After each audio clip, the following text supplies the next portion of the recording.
The response by Ukraine's neighbor Poland was more enthusiastic comparatively. Writing on social media, Polish Foreign Minister Radoslaw Sikorski said that President Biden responded in a language that Putin understands, quote unquote.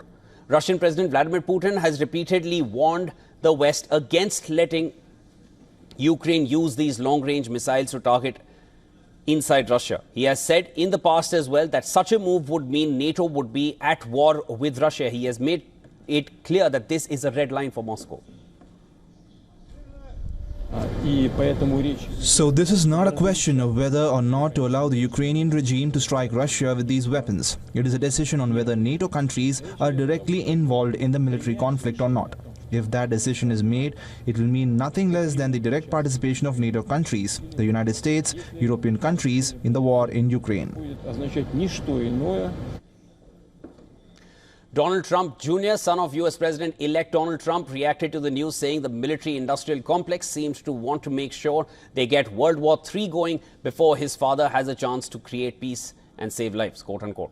The Biden administration had earlier allowed Kiev to use the high-mobility artillery rocket system HIMARS against Russian forces directly across the border.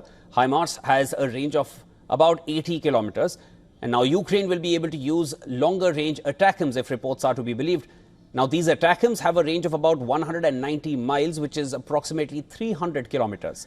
And that means they can target deep inside Russia beyond the border. The U.S. decision may also come in play on the use of Storm Shadow missiles and Scalp missiles, which are also in Ukraine's possession, but they don't have permission to use it inside Russia yet. The British and French militaries have given the Ukrainians a limited number of these Storm Shadow and Scalp missiles. They have a range of about 250 kilometers, which is less than the American missile system.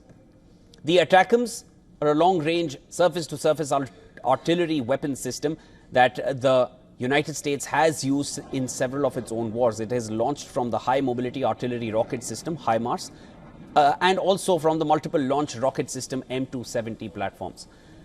The missiles are expected to be used in the Kursk region, where Ukraine has been fighting a Russian counter-attack. Of course, Kursk is a region inside Russia where Ukraine has invaded.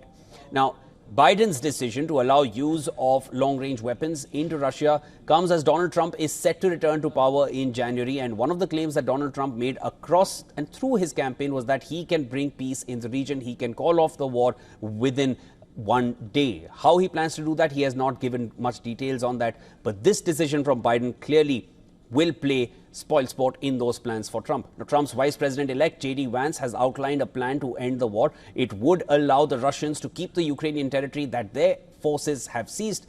The Ukrainians hope that they would be able to trade any Russian territory they hold in Kursk for Ukrainian territory that the Russians hold at this point. And this may be the way forward for future negotiations.